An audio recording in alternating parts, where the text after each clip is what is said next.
Hello views, এবার viral হলো Nasir তামিমার cricket খেলার ভিডিও। সোশ্যাল মিডিয়াতে একটি ভিডিও শেয়ার করেন নাসির। সেখানে দেখা গিয়েছে তামিমা বল করছেন এবং নাসির ব্যাটিং করছেন। প্রথম বলেই কিন্তু নাসির তামিমার পায়ে হিট করলেন, তবে তামিমা ব্যথা পেয়েই কিন্তু বল নিয়ে এসে নাসিরের পায়ে মারলেন। তাদের এরকমই একটি ভিডিও সামাজিক যোগাযোগ মাধ্যমে শেয়ার করেছেন নাসির নিজেই। তবে নাসির শ্বশুর বাড়িতে গিয়েই কিন্তু ক্রিকেট খেললেন স্ত্রীর সঙ্গে। এর আগে কিন্তু মাছ ধরতেও দেখা গিয়েছে নাসির তামিমাকে।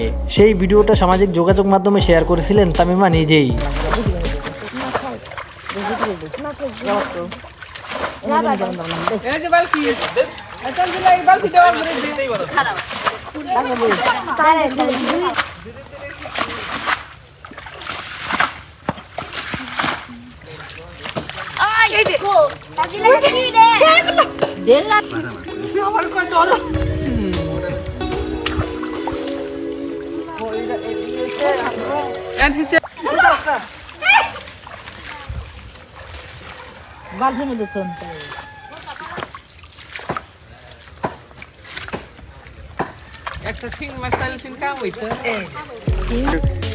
বর্তমানে নাসির রয়েছে তার শ্বশুরবাড়ি। শীতের জামাই আদর পেতেই কিন্তু সেখানে গিয়েছেন নাসির। ভিডিও দেখে বুঝেই যাচ্ছে নাসির শ্বশুরবাড়ি গিয়ে ভীষণ এনজয় করছে। তো যাই হোক ভিউস, নাসির তামিমাকে নিয়ে আপনাদের কোনো মন্তব্য থাকলে অবশ্যই কমেন্ট বক্সে কমেন্ট করে জানাতে পারেন।